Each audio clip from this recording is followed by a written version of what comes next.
नमस्कार साथियों, आज हम सुनने वाले हैं think and grow rich book का चैप्टर 6 अमीर बनने की ओर उठाएं 5वां कदम। कल्पना। मानव कल्पना शक्ति एक कार्यशाला होती है जिसमें उस आदमी की सारी योजनाएं बनती रहती है। एक संदेश को इच्छा का रूप दिया जाता है जिसको कल्पना योजना अनुसार कार्य रूप में ढालती रहती है। कहा जाता है कि मनुष्य अपनी किसी भी कल्पना को साकार करने में सक्षम होता है। मानव सभ्यता की उत्पत्ति से ही आज तक का समय यदि देखा जाए तो आज का युग कल्पना के विकास के लिए सर्वाधिक अनुकूल है, क्योंकि आज का युग तीव्र परिवर्तनों का युग है। हर तरफ ऐसे तत्वों की उपस्थिति है जो कल्पना के विकास में सहायता देते हैं। इसी कल्पना शक्ति के साथ मानव सभ्यता ने प्राकृतिक बलों का जिस तरह से विगत 50 वर्षों में प्रयोग किया है वैसा पहले कभी नहीं किया था। हमने हवा में तैरकर चिड़ियों को मात दी है। ईश्वर के सही प्रयोग से क्षण मात्र में दुनिया के किसी हिस्से से संपर्क किया जा सकता है। मानव को अब मालूम है कि करोड़ों मील दूर सूर्य का क्या वजन है। हमारा दिमाग एक ट्रांसमीटर और रिसीविंग स्टेशन है जिसमें विचारों का संचार होता ही रहता है। उसके विशेष प्रयोग को वह व्यवहारिक रूप में ढालने के लिए सक्षम हो गया है, परंतु मानव की तार्किक रूप से सीमा उसकी कल्पना में ही बनती है। अभी उसके प्रयोग के शिखर तक वह नहीं पहुंच पाया है। अपनी कल्पना शक्ति के विकास के वह प्रारंभिक आयाम में ही है। कल्पना के 2 प्रकार होते हैं, सिंथेटिक इमेजिनेशन या संश्लेषित कल्पना और क्रिएटिव इमेजिनेशन या रचनात्मक कल्पना। संश्लेषित कल्पना इस कल्पना संकाय में आदमी अपनी पुरानी धारणाएं, विचार एवं योजनाओं को नव समन्वय में ढालता है। यह संकाय कुछ भी रचता नहीं है, यह तो सिर्फ अनुभव, शिक्षा, अवलोकन जो उसे मिलता है के अनुसार काम करता है। उसका प्रयोग ज्यादातर अन्वेषक ही करते हैं जो अपनी रचनात्मक कल्पना से तब काम लेते हैं जब संश्लेषित कल्पना उनकी समस्या का समाधान नहीं कर पाती है। रचनात्मक कल्पना इस संकाय के जरिए मानव का मस्तिष्क असीमित मेघा से सीधा संप्रेषण कायम कर सकता है। यही वह क्षेत्र है जिसमें प्रेरणाएं और इल्हाम पनपते हैं और नए विचार मानव को प्राप्त होते हैं। इसी कल्पना क्षेत्र में दूसरों के दिमागों से कंपन भी प्राप्त किए जाते हैं और उसी के जरिए दूसरे के मस्तिष्क के अवचेतन भाग से भी संपर्क कायम होता है। पिछले पृष्ठों में इस कल्पना शक्ति की कार्यशैली का हवाला दिया गया है। यह क्षेत्र तभी जागरूक होता है जब चेतन मस्तिष्क काफी तेजी से कार्यरत रहता है। उदाहरण स्वरूप, जब दिमाग किसी शक्तिशाली भाव या इच्छा से अभिभूत हो जाता है, यह भाग्य अपने निरंतर प्रयोग से ही ज्यादा कार्यशील रहता है। इस कथन पर ज्यादा ध्यान देना आवश्यक है, उस पर विचार करके ही आगे बढ़े। इन सिद्धांतों को समझते हुए यह दिमाग में रखिए कि कोई इच्छा धन संपदा में बदल सकती है। यह केवल एक ही वाक्य में नहीं समझाया जा सकता। यह कहानी पूरी तब होती है जब इसको ठीक से समझकर महारत हासिल की जाए और अपने विचारों में घोल लिया जाए और उन पर कार्य करना भी प्रारंभ कर दे। संसार के महान व्यापारी, उद्योगपति, कलाकार, संगीतकार, कवि व लेखक महान इसलिए बन पाए क्योंकि उन्होंने अपनी रचनात्मक कल्पना को पूरी तरह विकसित कर लिया था। ज्यादा रहने से ही दोनों प्रकार की कल्पना का अच्छा विकास होता है। जैसे शरीर के किसी अवयव का अधिक प्रयोग उसे दृढ़तर बनाता है, इच्छा भी एक विचार संवेग भाग ही तो है, वैसे यह वायवीय और क्षण अस्थायी ही होती है। यदि अमूर्त रहे तो उसका कोई मूल्य नहीं जब तक कि यह अपने मूर्त रूप को न अख्तियार कर ले। यद्यपि संश्लेषित कल्पना का प्रायः प्रयोग होता रहेगा, लेकिन यह भी ख्याल रहे ऐसे भी कई अवसर आएंगे जब आपकी रचनात्मक कल्पना को भी जगाना पड़ सकता है। स्मरण रहे, यदि कल्पना शक्ति का प्रयोग लंबे समय तक नहीं किया जाए तो यह छीन पड़ जाती है। सिर्फ प्रयोग से ही उसमें जान आती है, लेकिन चाहे कितना भी प्रयोग किया जाए यह कल्पना कभी मर नहीं सकती। सबसे पहले अपना ध्यान संश्लेषित कल्पना पर करें, क्योंकि अपनी इच्छा को मूर्त रूप देने से उसका इस्तेमाल ज्यादा होगा। एक अमूर्त इच्छा को ठोस उपलब्धि धन में बदलने के लिए कई योजनाओं की जरूरत पड़ेगी जो आप अपनी कल्पनाशीलता से करेंगे। जहाँ तक विज्ञान की पहुँच हुई है, यह समस्त ब्रह्मांड 2 ही मूल तत्वों से बना है, पदार्थ और ऊर्जा, यानी एक वायवीय और अमूर्त ऊर्जा और दूसरा पदार्थ ठोस और मूर्त। आपको एक अमूर्त भाव इच्छा से दूसरा मूर्त भाव धन प्राप्त करना है। वस्तुतः समस्त सृष्टि में यह प्रक्रिया अनवरत रूप से चालू है, इसलिए ऐसा आप भी कर सकते हैं। प्रकृति भी यही करती रहती है। बेहद सूक्ष्म कोशों से यह पूरा मानव शरीर बना देती है। यदि आपको यह प्रक्रिया थोड़ी दुरह लगे तो भी इसे पढ़ना बंद मत कीजिए, पढ़ते रहिए और दोहराते रहिए, तभी इन पर आपको महारत हासिल हो पाएगी। कल्पना का व्यवहारिक प्रयोग कैसे करें? विचार ही हर धन संपदा का मूल होता है और विचार का उत्पन्न ही कल्पना होती है। अभी हम ऐसे कुछ विचारों पर केंद्रित रहेंगे जिनके जरिए महान लोगों ने अंकुर धन एकत्रित करने में सफलता पाई है। चमत्कारी केतली। यह एक अमेरिकी औद्योगिक विकास की कथा है। कुछ दशक पूर्व एक डॉक्टर एक ड्रग स्टोर में चुपचाप गया और वहां मौजूद एक दवाई विक्रेता के क्लर्क से कुछ मोल भाव करने लगा। लगभग 1 घंटे तक उस डॉक्टर और क्लर्क ने दबे स्वरों में बातें की। फिर वह डॉक्टर बाहर गया और एक पुरानी केतली नुमा बर्तन लाया जिसमें केतली के पदार्थों को चलाने का एक लकड़ी का कलछुल भी लगा था, और उस केतली को वहां स्टोर में पीछे रख दिया। उस क्लर्क ने उस बर्तन का सूक्ष्म मुआयना किया और फिर उस डॉक्टर को $500 पकड़ा दिया। वह उस क्लर्क की पूरी जमा पूंजी थी।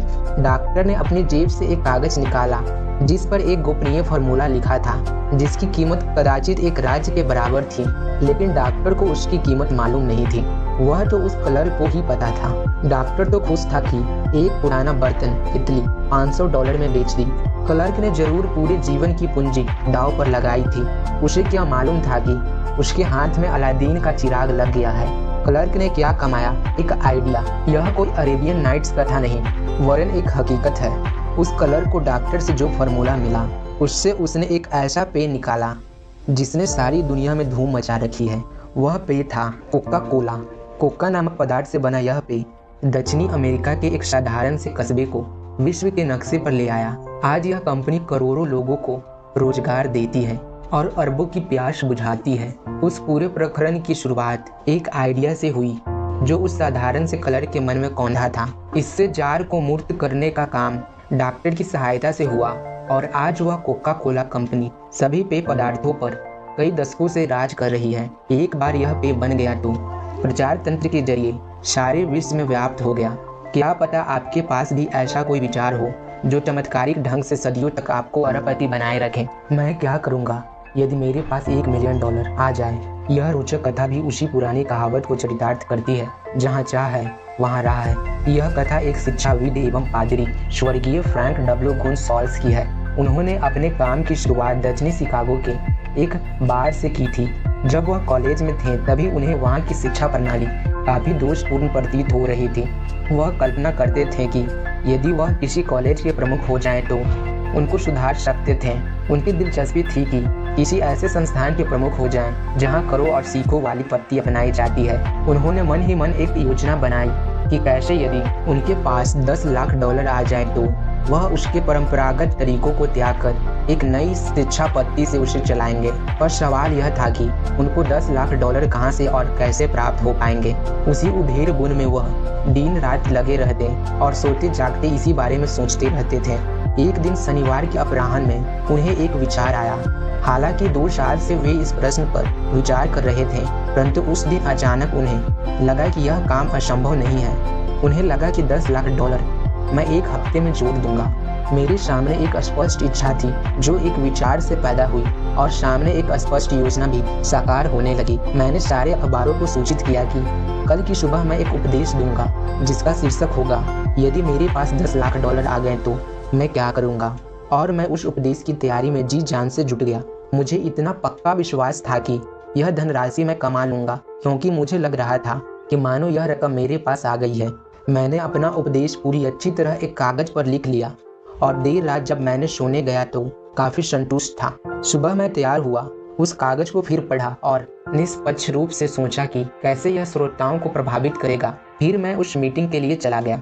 जब मैं वहां पहुंचा और मंच पर खड़ा हुआ तो देखा कि वह कागज तो मैं लाना भूल ही गया हूँ। इस विचित्र उपदेश ने लोगों के मन में इतनी जिज्ञासा भर दी थी कि यदि मैं कागज लेने वापस जाता तो माहौल ही बिगड़ जाता। पता नहीं श्रोतागण मेरे लौट कर आने का इंतजार करते भी या नहीं। मैं काफी परेशान था, परंतु जब चेतन मस्तिष्क क्षुब्ध हो तब अवचेतन से सहारा मिलता है। मेरा अवचेतन मेरी सहायता को आया, क्योंकि स्वतः प्रेरणा से वह जागृत हो चुका था। मुझे अपने उपदेश का अक्षर अक्षर याद आने लगा और मैंने बोलना प्रारंभ किया।